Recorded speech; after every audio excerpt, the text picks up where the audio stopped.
तो अनवर रज़ा, इस्लामाबाद में आप बैठे हैं, चूंकि एस्टेब्लिशमेंट भी वहीं पर है और उसके अलावा जो मौजूदा हुकूमत है और उसके इत्तेहादी जो हैं, जो बड़े बड़े ओहदों पे, वो भी वहीं पर बैठे हुए हैं।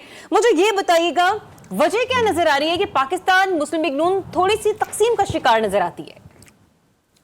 ज़रिया, बहुत शुक्रिया। पहली बात तो ये है कि हमें यह समझना चाहिए कि जब पाक फ़ौज के तर्जुमान ने अपनी प्रेस कॉन्फ्रेंस की और उन्होंने बताया कि 9 मई के जो मुलज़मान हैं उनको किसी तरह की कोई रियायत नहीं दी जाएगी, जबकि आप अगर मुतालबे की बात करती हैं तो पाकिस्तान तहरीक इंसाफ का मुतालबा देखिए कि जो असीरान हैं उनकी रिहाई की जाए। ये मुमकिन ही नहीं है, क्योंकि ना तो फ़ौज 9 मई और 26 नवंबर के वाक़यात पर जुडिशल कमीशन बनाना चाहती है, गवर्नमेंट सॉरी, और ना ही ये कमीशंस बनेंगे। तो फिर जो मुज़ाकरात के 2 मुतालबे जो 2 जनवरी को रिटर्न लिख के दिए जाएंगे गवर्नमेंट को, तो मुझे बताइए, जिस पर हुकूमत का शायद इख्तियार ही नहीं कि वो वहाँ पर जुडिशल कमीशन बना सके, तो ये मुज़ाकरात आगे कैसे चल सकते? मतलब आप ही कह रहे हैं, एक मिनट अनवर रज़ा, आप ही कह रहे हैं कि ये हुकूमत जो है वो बा इख्तियार नहीं है मुज़ाकरात के लिए, इज दैट सो? जी बिल्कुल ऐसा ही है, बिल्कुल ऐसा ही है। ये बड़ा एक इस पर अगर बात करें तो बड़ा लंबा टॉपिक हो जाएगा। ये बात बिल्कुल दुरुस्त है। इसको मैं इस तरह सम अप करता हूँ कि जुडिशल कमीशन ना तो 26 नवंबर के वाक़े पर और ना ही 9 मई के वाक़े पर बनेगा। ये मुतालबा पाकिस्तान तहरीक इंसाफ ने करना है 2 जनवरी को रिटर्न। दूसरा, उन्होंने कहा कि हमारे जो असीरान हैं उनको, आपने जो सियासी कैदी हैं उनको रिहा करना है, वो भी गवर्नमेंट मुतालबा पूरा नहीं कर सकेगी। उसकी वजह यह है कि वो अदालतों के जरिए जो केसेज हैं, अदालतों से उन्हें रिलीफ मिलेगा, ये गवर्नमेंट कहेगी। जब आपके दोनों जो बुनियादी मुतालबात हैं वो नहीं होंगे, तो मुझे बताइए कि ये मुज़ाकरात आगे कैसे बढ़ पाएंगे? ये मैं आपको बिल्कुल टू द पॉइंट बात बता रहा हूँ। अच्छा। चलिए, फेस सेविंग के लिए आप मुज़ाकरात जरूर कीजिए। जमहूरियत तो फेस सेविंग भी क्यों की जा रही है अनवर रज़ा? इस फेस सेविंग की हुकूमत को क्या जरूरत आन पहुंची है? देखिए, कुछ चीज़ें ऐसी होती हैं कि जो नागुज़ीर होती हैं और शायद आपके इख्तियार में नहीं होती। जो कुछ जब आप सिस्टम के बेनिफिशियरी होते हैं ना ज़रिया, तो फिर आपको बहुत सारी चीज़ें माननी पड़ती हैं। अच्छा। मसलन चले मैं इसको और खुलकर ये बात कर लेता हूँ, जब आपके पास जो मैंडेट आपका नहीं, जो आपको दिया गया हो, तो फिर आप कमज़ोर होंगे।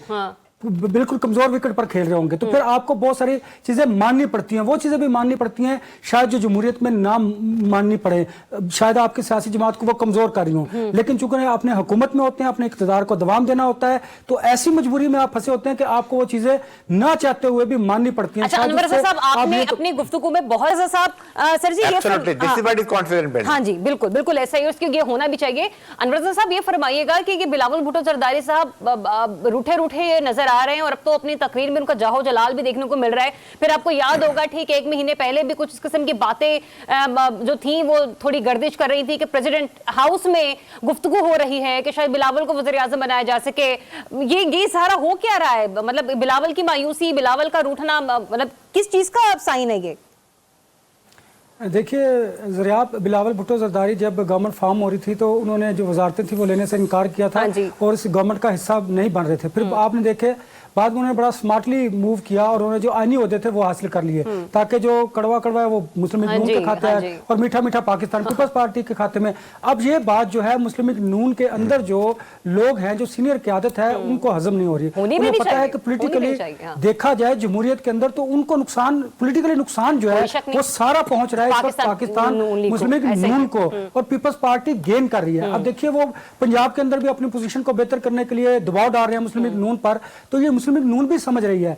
अब हो क्या रहा है, देखिए बहुत ज्यादा कंफ्यूजन फैला हुआ है। एक तरफ आप मुज़ाकरात की बात करते हैं, दूसरी तरफ आप देखिए जब तर्जमान ISPR का बयान आता है तो इधर से इमरान खान की जो बात है, अलीमा खान ने आजू की, ये बात बिल्कुल जरा समझ नहीं किया जो ब्रिगेडियर साहब ने की कि अगर ग्रेविटी ऑफ ऑफेंस जो है वो कम होगा अगर इमरान खान जरा अपना लबो लहजा बेहतर करेंगे तो हालात आज ये ना होते। लेकिन वो कैसे बेहतर करें, क्योंकि मुस्लिम लीग नून की नाकामी होगी अगर ये मुज़ाकरात कामयाब हुए। इसलिए उनके जो वज़रा हैं, डिफेंस मिनिस्टर हैं और बाकी जो इंपॉर्टेंट वज़रा हैं, जो मुशीरान हैं, उनके वो स्टेटमेंट देते हैं कि वो ऐसा स्टेटमेंट देते हैं जिसकी वजह से प्रवोक कर दिया जाता है PTI के लोगों को। PTI को ये समझने की जरूरत है कि मुस्लिम लीग नून डेलिब्रेटली ये चाहती है कि एस्टेब्लिशमेंट और उनके दरमियान जो फासला है वो बढ़ता चला रहे। अब इन्होंने ये PTI ने कम करना है, ये उनकी रिस्पांसिबिलिटी है, गवर्नमेंट की नहीं। गवर्नमेंट को देने के लिए गवर्नमेंट के पास बहुत कुछ होता है। इस तरह अपोजिशन को समझने की जरूरत है कि अगर उन्होंने ताकत के मरकज के करीब जाना है तो फिर उन्हें अपने लबो लहजे को बेहतर करना होगा,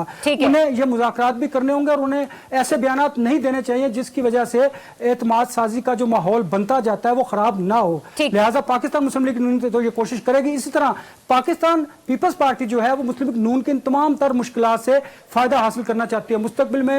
ये बड़ा इंपॉर्टेंट सवाल है मेरा साहब। 8 जनवरी को जिस तरह से अवामी राय को बुलडोज किया गया सन 2024 में, आपको लगता है जनवरी 2025 में कोई ना कोई मुफाहमत की तरफ या फिर डेमोक्रेटिकली रिकंसिलिएशन की तरफ बढ़ा जा सकता है? कोई अच्छी खबर साल के आगाज में मिल सकती है आवाम को?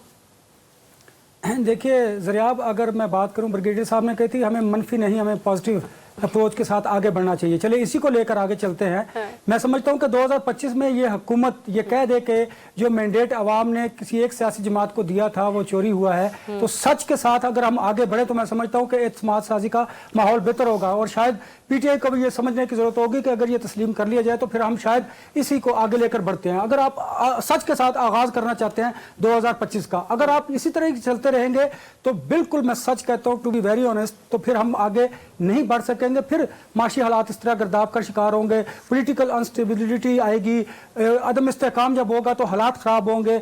तो हमें सच के साथ 2025 का आगाज करना चाहिए, एक बात। दूसरी बात, सियासी जमातों को अपने अपने दायरा कार के अंदर रहकर जमहूरियत को मजबूत करने की जरूरत है, लेकिन अनफॉर्चुनेटली ऐसा होता नहीं है।